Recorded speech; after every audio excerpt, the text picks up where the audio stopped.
الحمد لله الذي أرسل له بالهدى ودين الحق ليظهره على الدين كله وكفى بالله شهيدا. أشهد أن لا إله إلا الله وحده لا شريك له وأشهد أن محمدا عبده ورسوله لا نبي بعده. Amma ba'du. Pertama-tama kita bersyukur kehadirat Allah Subhanahu wa Ta'ala, beserta menyampaikan salawat dan salam atas junjungan kita Nabi Muhammad sallallahu alaihi wasallam. Dengan rahmat Allah beserta nikmatnya hingga pada saat malam hari yang berbahagia ini kita kembali dipertemukan Allah untuk meningkatkan ilmu dan iman kita kepada Allah Subhanahu wa Ta'ala.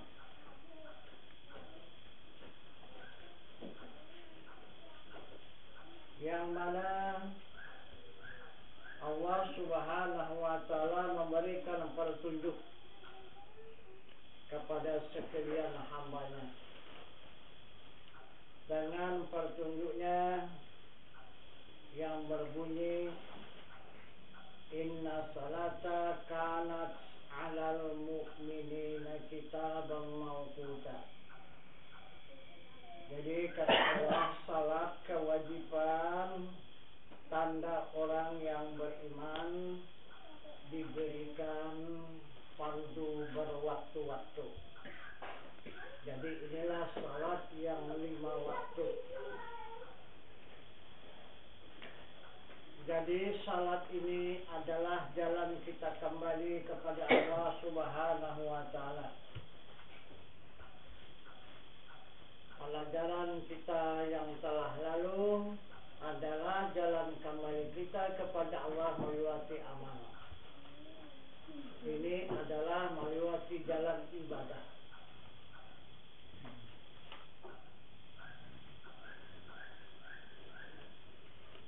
Bagaimana jalannya kita kembali kepada Allah melewati ibadah?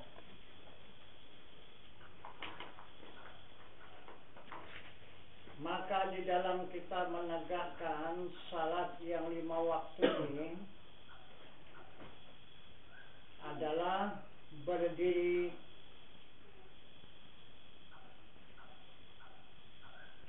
dengan Allahu Akbar, ruku dengan ucapan Allahu Akbar, sujud dengan ucapan Allahu Akbar, dan duduk dengan ucapan Allahu Akbar.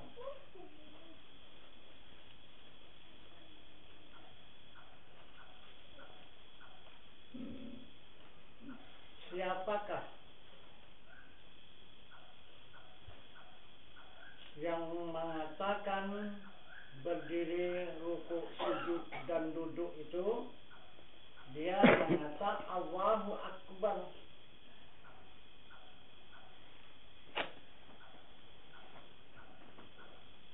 Itu adalah pekerjaan Allah. Berdiri dia menunjukkan zatnya, ruku dia menunjukkan sifatnya, sujud menunjukkan af'alnya, dan duduk menunjukkan perbuatannya.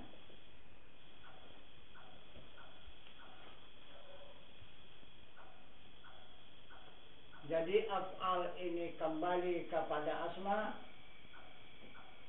dan asma ini kembali kepada sifat, dan sifat baru menghadap kepada zat. Itu maka dikatakannya salat yang 5 waktu ini adalah tanda iman yang diwajibkan berwaktu-waktu. Ini dan syariat dengan perbuatan yang zahir, itu yang dikatakan syariat.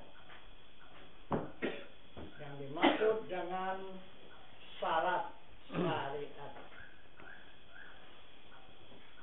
Jadi kenyataannya yang melakukan itu adalah tubuh.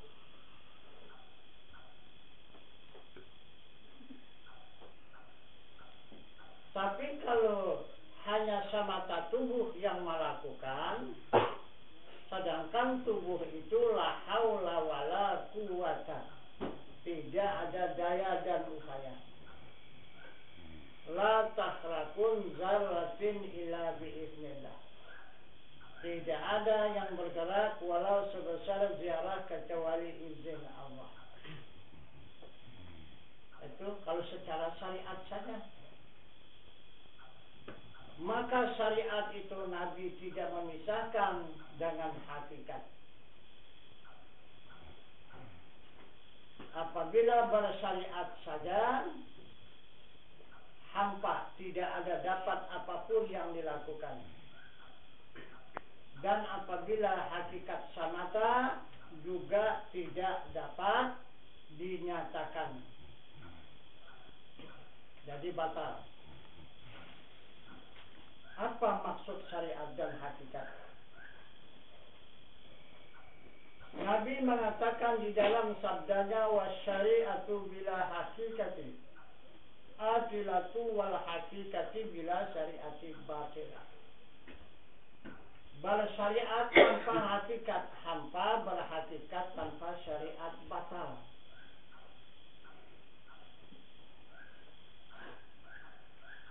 Berapa ribu tahun Rasul beserta umatnya tidak ada melakukan syariat, hanya semata hakikat. Dari mulai Adam alaihi salam sampai kepada Nabi Isa alaihi salam, tidak ada syariat, hanya hakikat dan secara batin saja. Kenyataan zahir itu tidak ada. Kemana tujuan hakikat itu? Tujuan hakikat itu adalah Nabi kita Muhammad SAW belum diturunkan ke dunia. Itu maka semua Rasul beserta umat hanya mengenal, memandang, dan mengingat semata kepada Muhammad yang belum ditunjukkan Allah di muka bumi ini. Itu maka tidak bisa ditunjukkan, karena Tuhan pun belum mempertunjukkan. Maka di situ hanya yang berlaku pengenalan dengan secara hakikat. Inilah berapa banyak umat itu dari mulai Adam sampai Isa 24 Rasul. Nah itu. Jadi menjadi satu umat itu berapa banyak itu? Berapa puluh ribu tahun lamanya. Hanya dengan secara hakikat saja. Karena Allah Subhanahu wa Ta'ala masih mempertunjukkan Muhammad itu di surah An-Nur, Allahu nurus samawati wal ardh. Allah menerangi di langit dan di bumi. Itu kata Allah. Siapa yang ditunjuk Allah? Itulah Muhammad. Tapi belum bernama Muhammad, yang disebut dengan Ahmad. Itu. Jadi semasa Muhammad ini berada di langit dan di bumi, adalah dinamakan, namanya itu adalah Ahmad.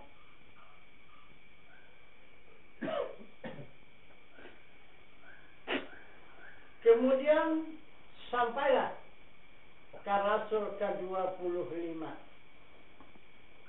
Maka turunlah Muhammad ini. Dinyatakanlah Muhammad ini di muka bumi ini. Yang beberapa puluh ribu tahun yang dikenal oleh Muhammad hanya dengan hakikat, hanya dengan batin. Tapi pada saat 12 Rabiul Awal, maka dengan nyata hamba Allah menyaksikan keberadaan Muhammad yang dihakikatkan itu nyata menjadi syariat.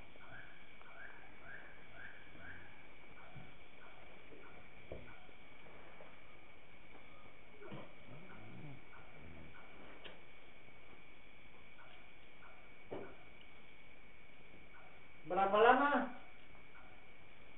dia menyatakan dirinya dengan secara syariat? 63 tahun.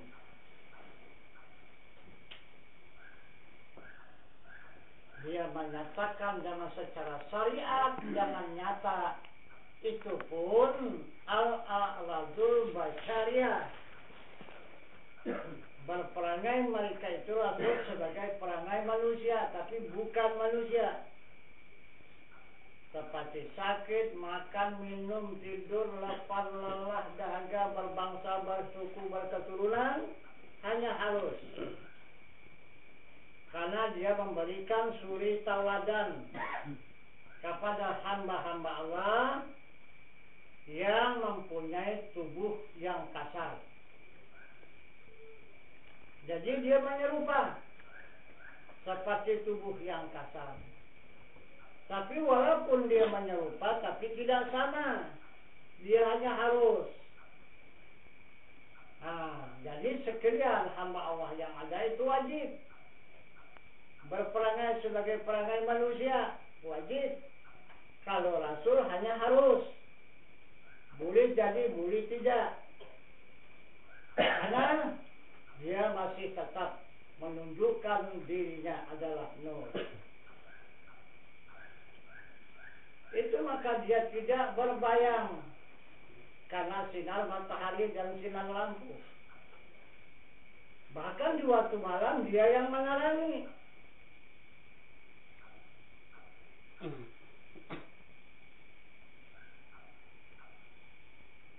Kalau sebelum dia ditutup wujudnya itu, semesta alam ini tidak ada yang bisa berbuat. Gak usahkan yang lain, matahari pun tidak bisa memancarkan cahayanya. Karena matahari hanya memiliki cahaya. Dan diri Nabi kita Muhammad SAW itu adalah nur. Nah itu yang menjadikan cahaya itu. Mana bisa terang cahaya itu kalau dia berbalik menghadap kepada nur.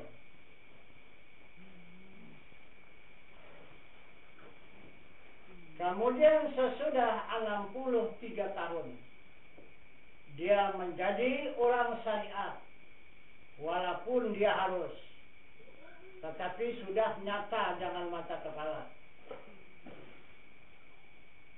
Kemudian dia dikembalikan oleh Allah kepada asalnya kembali. Jadi kembalinya di mana? Maka ditunjukkan oleh Allah.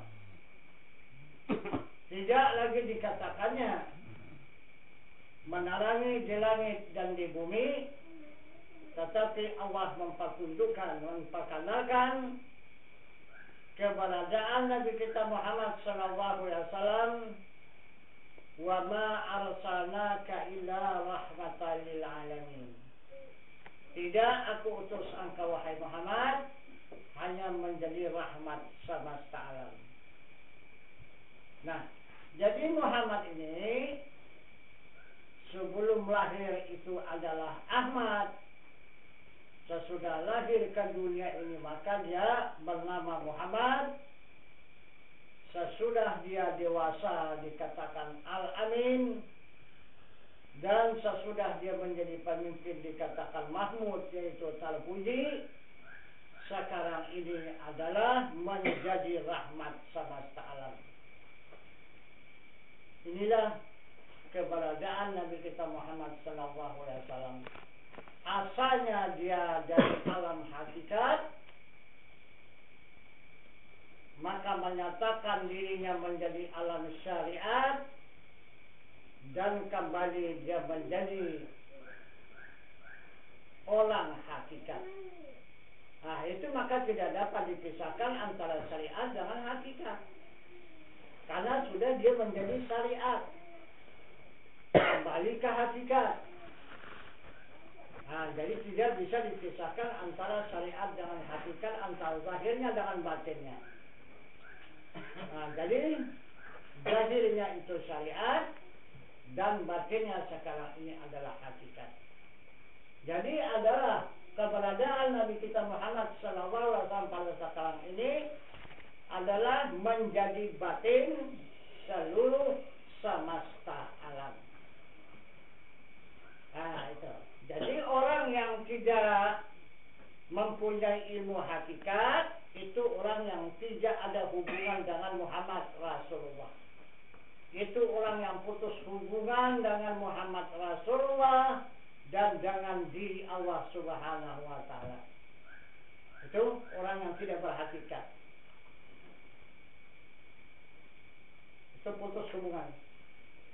Cuma hanya pengakuan lidah. Dia mengaku ada Allah, ada Muhammad, tapi batinnya dia tidak mengakui adanya Allah dan adanya Muhammad.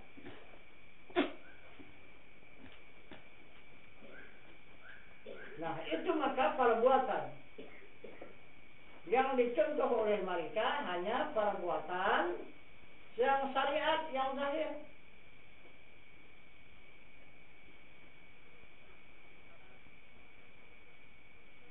Jadi hakikat mereka tidak mau mengakui.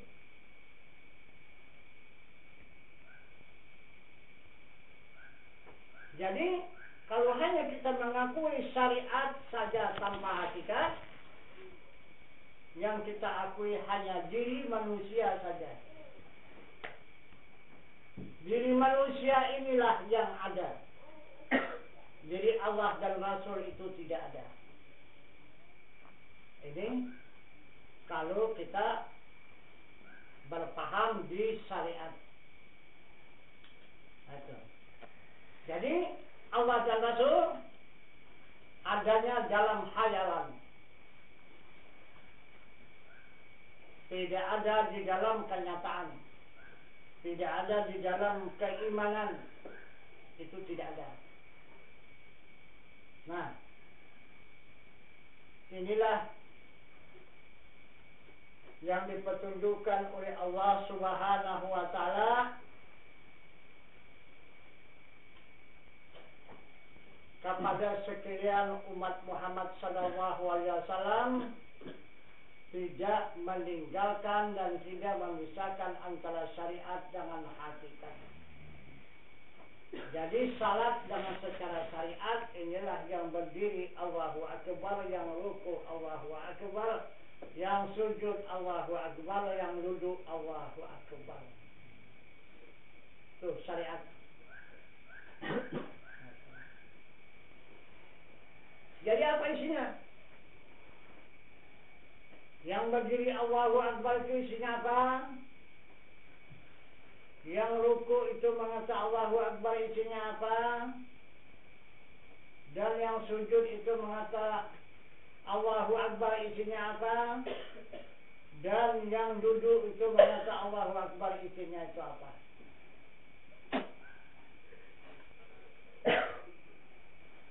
Baru dikatakan salat. Kalau tidak, kata Allah, itu perbuatan orang mabuk. Berdiri Allahu Akbar, ruku Allahu Akbar, sujud Allahu Akbar, duduk Allahu Akbar, itu orang mabuk. Itu orang yang tidak sadar. Itu kata Allah.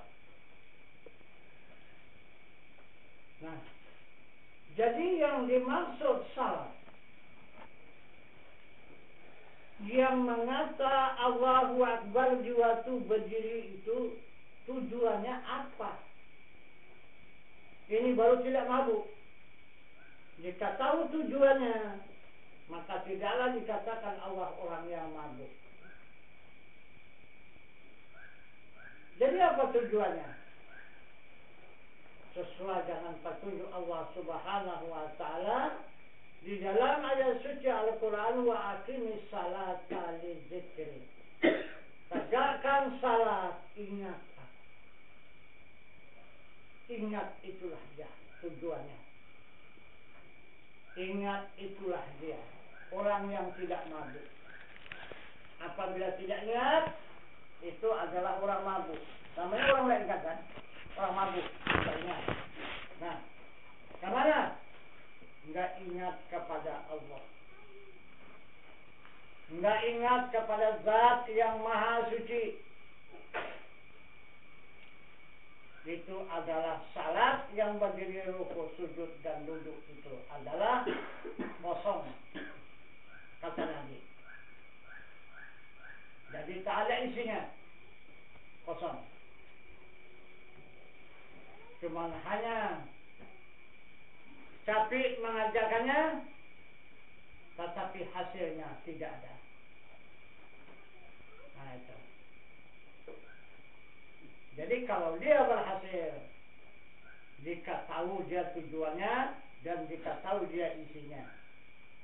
Jadi isinya itu yang dikatakan oleh Allah, wa aqimis salata li dzikri. Tegakkan salat, ingat aku.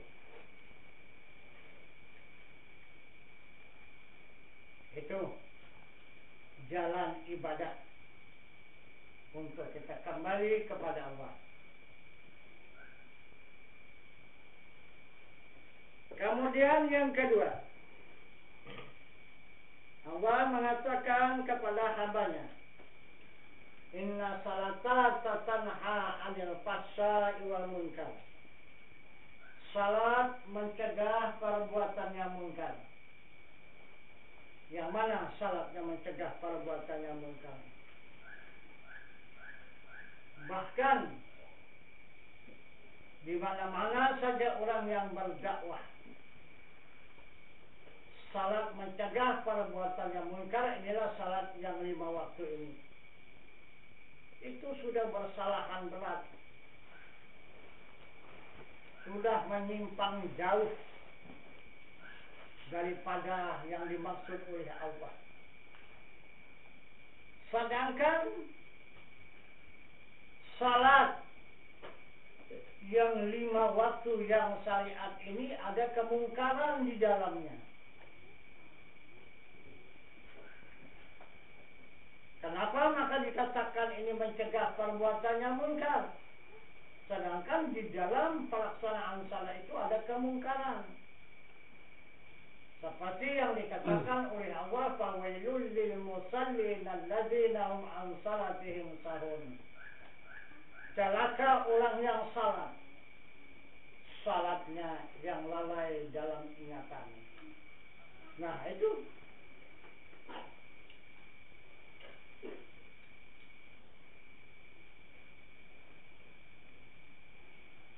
yang dilarang oleh Allah.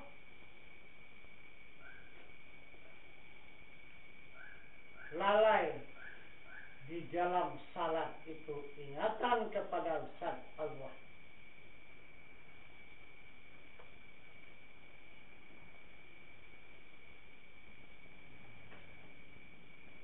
Karena Allah memanggil untuk menghadap. Kalau lalai daripada ingatan itu bukan menghadap, itu meninggalkan namanya. Jadi menghinakan kepada yang maha mulia dan yang maha kuasa dan yang maha pengasih dan yang maha penyayang itu yang dihinakan. Bahkan ditinggalkan. Sedangkan kalau kita menghadap kepada Allah, yang dimaksud dengan panggilannya itu adalah di alam ma'rifat. Jadi ke alam ma'rifatlah kita menghadap. Tapi ini lari kita meninggalkan alam ma'rifat, maka kita menghadap kepada alam syariat. Berapa alam itu kita tinggalkan diri Allah itu? Apa tak ibaratnya? Nah, apa tak terjadi kemungkaran? Jadi yang dimaksud Allah mencegah perbuatan munkar ini bukan itu salahnya.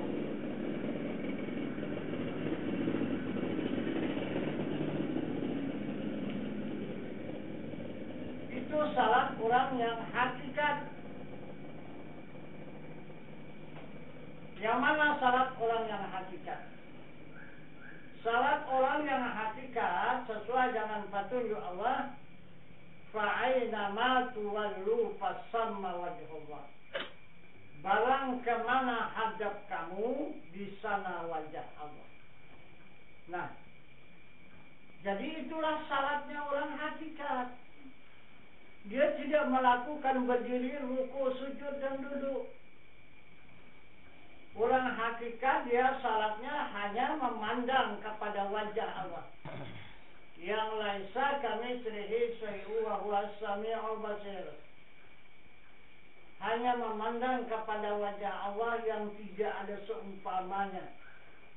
Oleh tiap-tiap sesuatu jua pun dia yang amat mendengar dan dia yang amat melihat. Kesana pandangannya.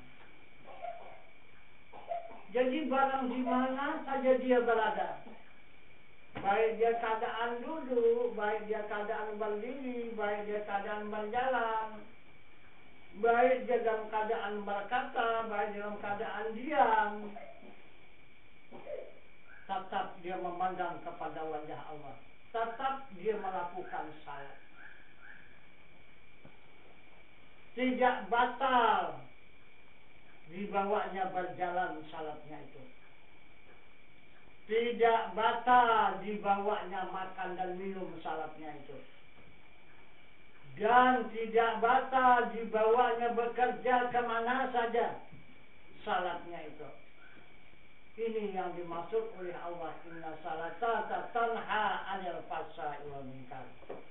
Salat mencegah perbuatan yang munkar. Nah, jadi sudah sampai kita kepada wajah Allah. Dari al-awal sekarang sudah menghadap kepada wajah Allah.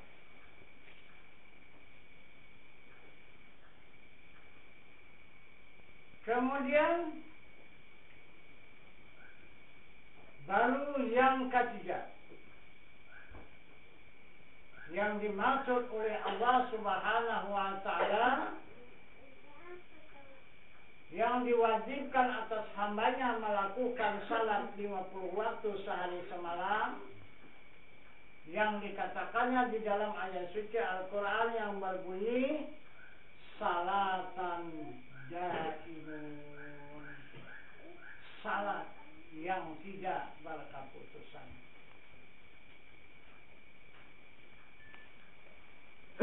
Apa pula yang dikerjakannya? Melakukan salat yang tidak berkeputusan. Juga dia tidak berdiri, tidak ruku, dan tidak sujud, dan tidak duduk, dan tidak memandang wajah Allah. Kemana? Dia senantiasa menghadap kepada zat Allah Subhanahu wa ta'ala yang maha suci. Di mana adanya zat Allah yang maha suci? Wallahu muhitum fil alamin. adanya zat Allah yang maha suci itu muhit di semesta alam. Jadi kemana saja dia berhadap, tetap dia menghadap kepada zat Allah. Menghadap kepada zat Allah inilah yang dimaksud oleh Allah salat yang tidak berkeputusan. Maka dikatakannya di dalam ayat suci Al-Quran yang berbunyi la maujudun illallah, tidak ada yang ada, kesemuanya yang ada itu adalah wujud Allah.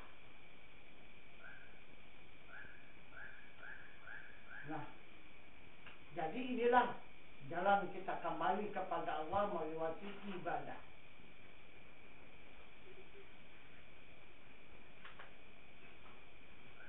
Dari apa? Masuk dia langsung kepada wajah atau kepada sifat. Sesudah sampai ke sifat, otomatis dia akan menghadap kepada zat. Inilah perjalanan kita kembali kepada Allah melewati ibadah.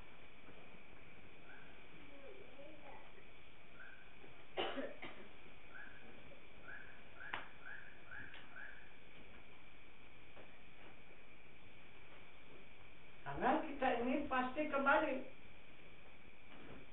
Jadi jalan kembali ini yang sudah ditetapkan oleh Allah, pertama jalan ilmu, yang pertama, yang kedua jalan amal, dan yang ketiga ini dengan jalan ibadah. Jadi 3 jalan untuk kita kembali kepada Allah. Maka tidak ada yang disangsikan, yang diragukan untuk kembali kepada Allah. Karena 3 jalan ini tidak ada yang tidak sampai. Semuanya yang 3 jalan ini sampai kepada zat Allah, sampai mendapatkan keridaan Allah. Jadi apabila sampai kepada zatnya, maka berjumpa dengan keridaan. Jadi apabila tidak sampai kepada zatnya, maka tidaklah berjumpa dengan keridaan. Nah, jadi itu maka zat Allah itu adalah rahasia semesta alam. Kemudian zat Allah yang rahasia itu ditutupi dan dilindungi oleh sifatnya yang suci.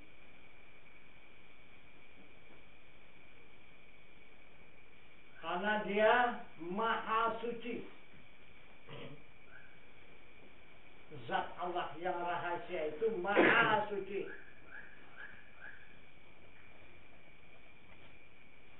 Maka ditutup oleh sifatnya yang suci.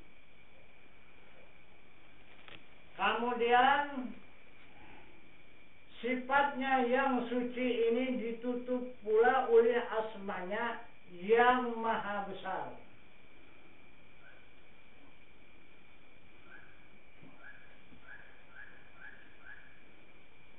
Kemudian asmanya yang maha besar ini ditutup pula oleh af'alnya yang maha kaya, yang disebut kamalat. Jadi di dalam kekayaan Allah ini yang ada di 7 lapis langit dan di 7 lapis bumi adalah asmanya yang maha besar. Dan di dalam asmanya yang maha besar adalah sifatnya yang suci. Dan di dalam sifatnya yang suci, maka itulah yang dimaksud dengan zatnya yang maha suci. Yang maha suci itu rahasia. Nah, jadi itulah martabat diri Allah Subhanahu wa ta'ala. Maka dia bernama Allah. Alif lam lam ha. Allah. Alif menunjukkan zatnya, lam pertama menunjukkan sifatnya, lam yang kedua menunjukkan asmanya, dan ha itu menunjukkan af'alnya. Itulah Allah.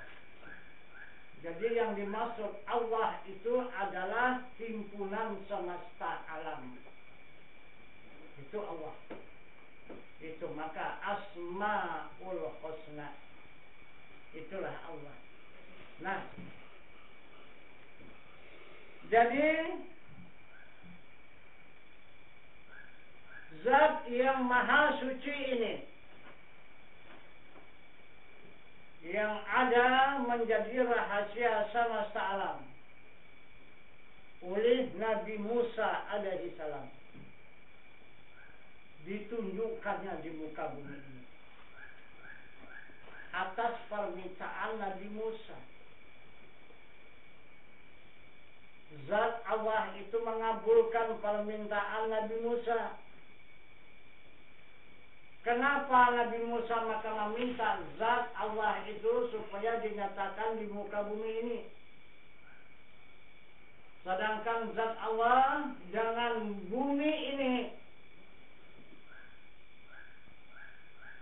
dia adalah sangat kotor, sangat jijik. Dia dengan bumi ini. Kenapa maka diminta oleh Musa? Mau dia menunjukkan dirinya di tempat kotoran ini. Karena dia maha. Itu. Maha pemberi, maha pengasih, dan maha penyayang. Maka dikabulkannya. Jadi apa alasan Nabi Musa meminta zat Allah supaya menunjukkan dirinya di muka bumi ini?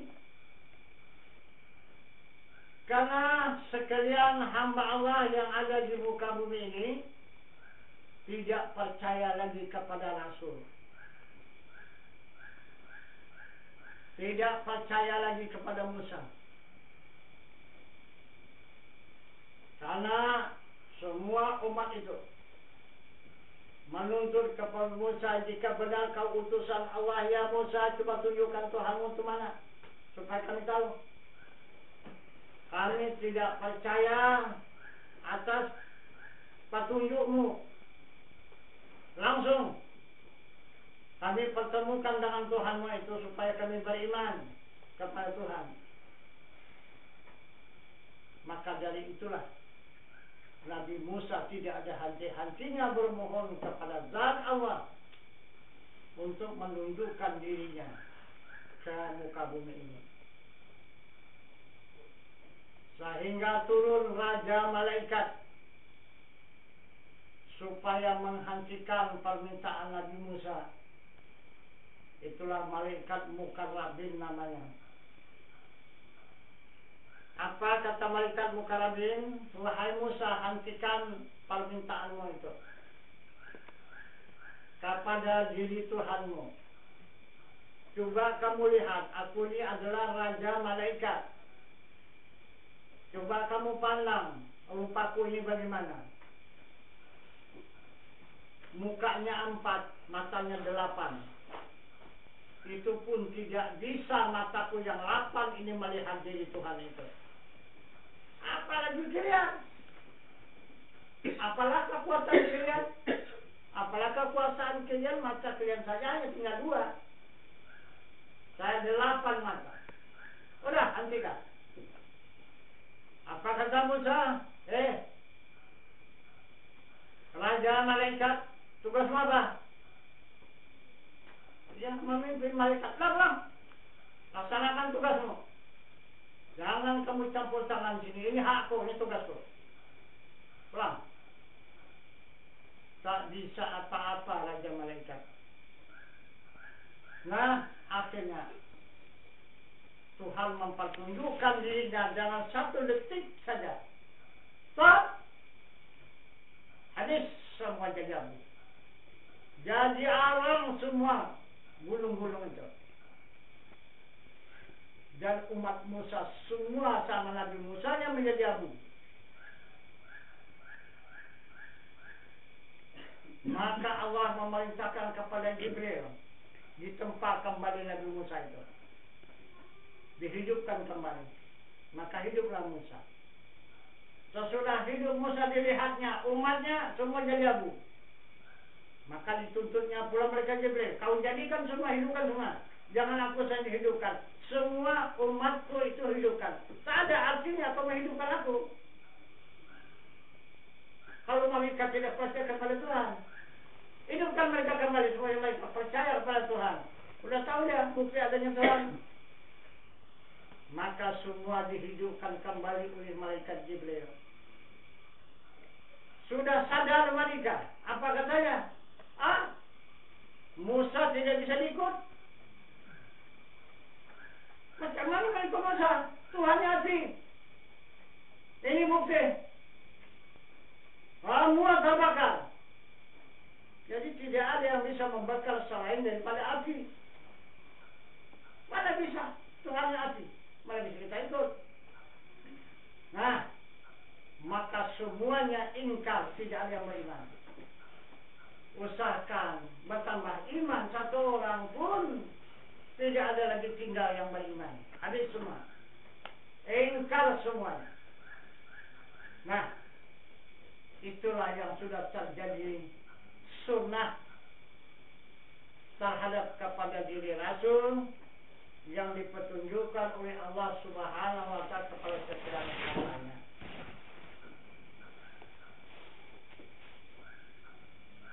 Maka umat Musa itu adalah ulama-ulama sihir. Itulah bekas pasukan Raja Fir'aun untuk menghadapi musuh-musuh yang mengancam Fir'aun. Itulah dia, ulama-ulama sihir yang diselamatkan oleh Nabi Musa itu. Tapi tidak bisa diselamatkan oleh Musa. Sudah diselamatkannya daripada penjara tahanan Raja Fir'aun, diseberangkannya melewati lautan sampai ke seberang, diberikannya makanan dan minuman karena sudah kelaparan. Di mana mendapat makanan dan minuman adalah di batu.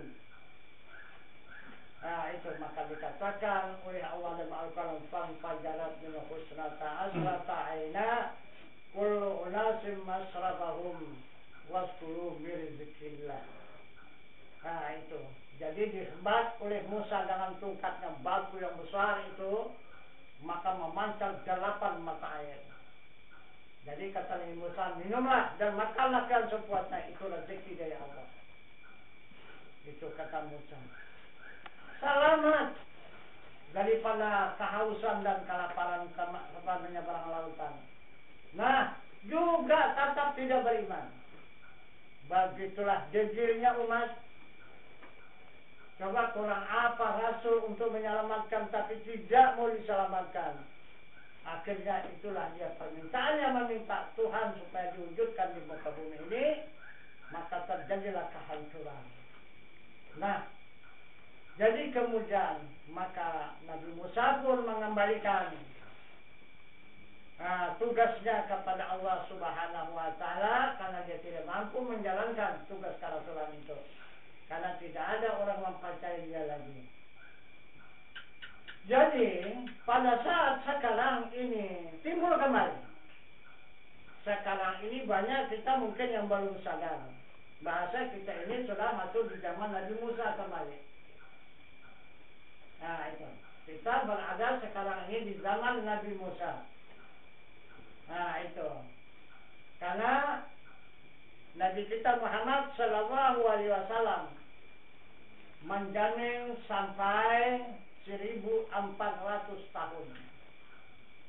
Sesudah hijrah Nabi kita Muhammad SAW dijaminnya dunia ini terkembang 1400 tahun.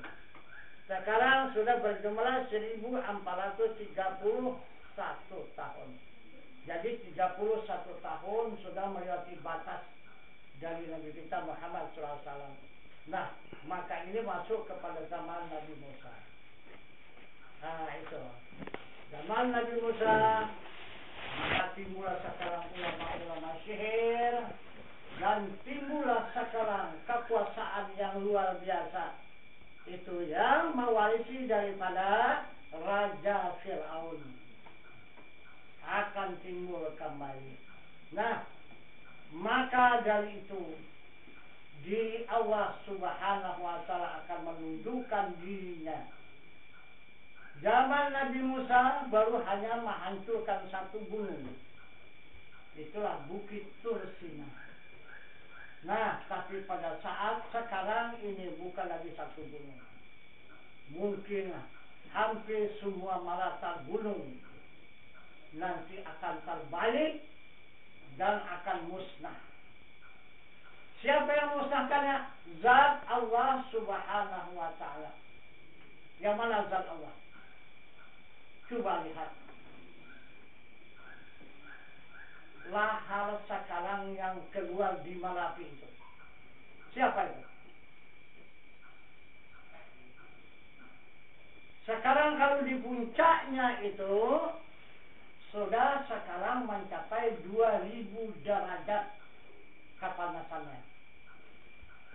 Yang keluar ini ada yang 800, ada yang 700, ada yang 600 derajat. Sedangkan panas api kalau sudah kita bakar, air itu sudah menggelegak cuma hanya 100 derajat.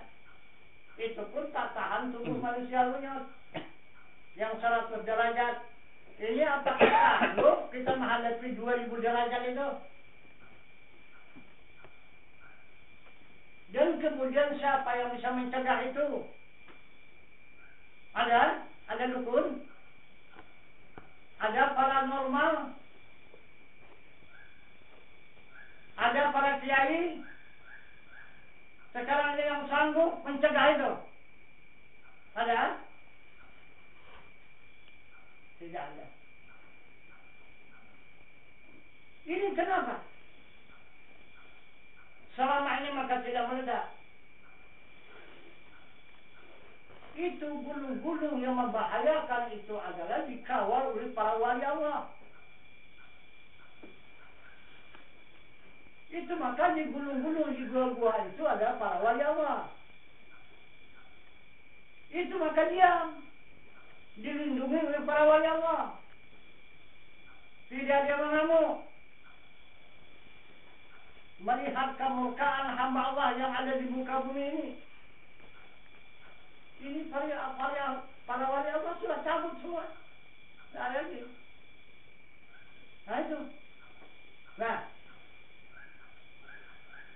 Ini. Bakal main zat itu sendiri.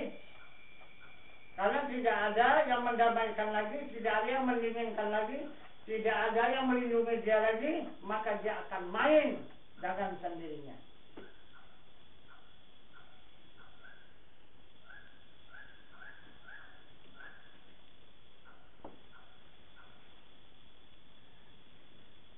Itu tanda membuktikan sudah para wali Allah tidak ada di muka bumi ini lagi.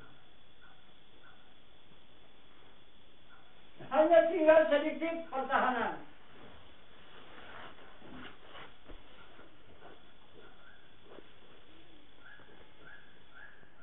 Yang mana? Ulama. Itu.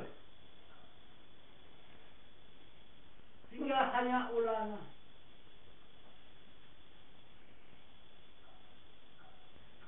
Ulama ini sekarang tidak ada putusnya difitnah. Dituduh, dicaci, diancam, mau dibunuh, mau diapa, disakiti dan sebagainya.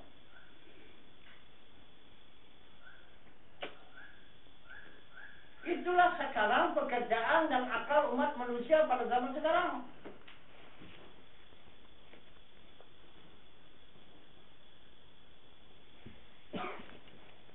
Jadi apabila celaka ulama itu, mereka tidak mengerti.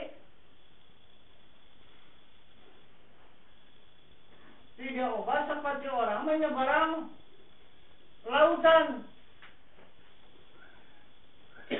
Yang mengampak, yang baca, yang nyucuk di tungkang itu. Jadi supaya apa? Supaya mampu, supaya tenggelam tungkang ini. Kalau tenggelam tungkang itu dia mau kemana? Dia itu mau mana? Keselamatannya dia di tungkang itu. Orang tidak sadar.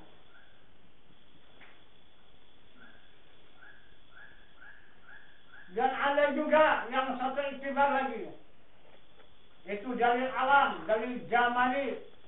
Itu pohon banalu yang ada di pohon. Dia makin subur dia. Nah itu, semakin layu pohon yang di tempat dia apa itu, wah dia semakin bangga. Mati pohon tadi macam mana? Apakah dia hidup subur? Tidak, dia mati juga. Nah itu.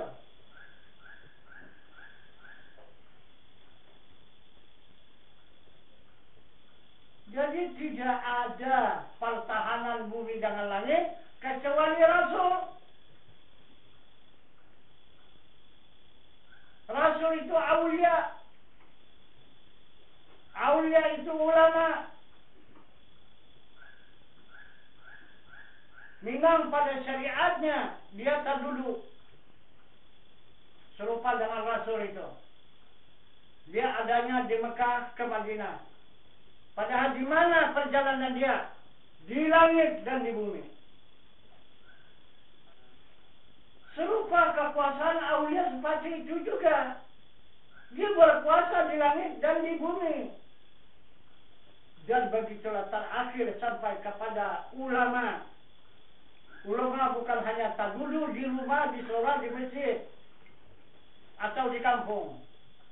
Dia kedudukannya berada di langit dan di bumi.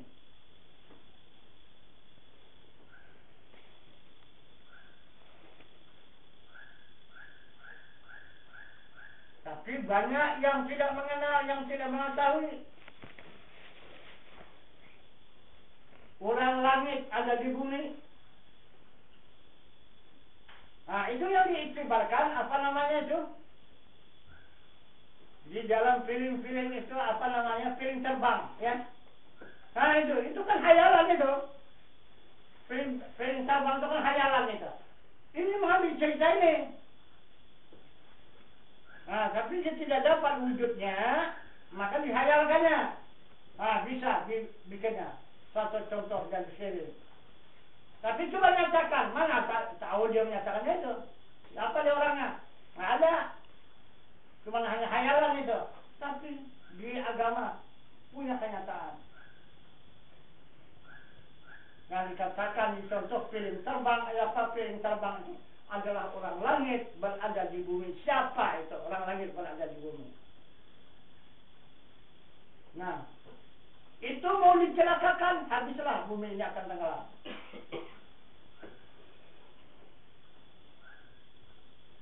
Karena dia bertautnya antara langit dengan bumi, karena ada orang itu. Nah itu yang dikatakan oleh Allah di surat An-Nur ayat 1 tadi yang berbunyi Allahu nur sama wal ard. Allah menerangi di langit dan di bumi. Nah, itulah yang dinyatakan Allah menjadi Rasulullah, pemimpin di muka bumi ini, memimpin para nabi-nabi yang berjumlah seperti 2,400,000 nabi. Kemudian baru diturunkan lagi derajatnya, yaitu nabi itu menjadi aulia dan rasul itu menjadi karamah. Nah, kemudian diturunkan lagi derajatnya para aulia itu sekarang menjadi orang yang beriman, dan pemimpin orang beriman itu adalah ulama. Nah, habis ulama ini, habis, maka timbullah sihir. Itu. Nah, kalau sudah sihir, maka akan menujulah kehancuran yang disebut dengan kiamat. Nah, jadi kita ini dari sini ke atas kita menjalani perjalanan menghadap kiamat. Bukan lagi kita berjalan di akhir zaman, tidak lagi. Akhir zaman dah habis. Nah, jadi perjalanan kita sekarang hidup di muka bumi ini menuju jalan kiamat. Itu maka sekarang manusia aneh-aneh. Nah, itu aneh-aneh akalnya, perbuatannya itu. Nah, gitu. Kadang-kadang kita sangka orang beragama rupanya lebih jahat daripada orang yang jahat. Nah, kita anggap orang itu adalah beriman, rupanya lebih jahat daripada orang yang tidak beriman. Begitulah sekarang ini. Nah, jadi inilah tambah pengajian kita pada malam ini untuk menambah ilmu dan iman kita kepada Allah Subhanahu wa taala dengan jalan kita menggali dan mengulangi kembali perjalanan kembali kepada Allah Subhanahu wa taala mulai ibadah. Ya, mudah-mudahan kita akan mendapatkan jalan keselamatan dan kebahagiaan kepada Allah. Karena 3 jalan sudah dapat kita berangsur-angsur untuk menjalani. Pertama jalan ilmu, kedua jalan amal, dan ketiga jalan ibadah. Nah, saya rasa jalan lain sudah tidak ada lagi tuh. Hanya 3 itu jalan untuk kepada Allah. Nah, jadi kita lanjutkan kembali pelajaran pada malam ini untuk usuluddinnya. Jadi mukadimah kita padakan sampai di sini. Kita akhiri wabillahi taufiq wal hidayah. Assalamualaikum warahmatullahi wabarakatuh. Waalaikumsalam.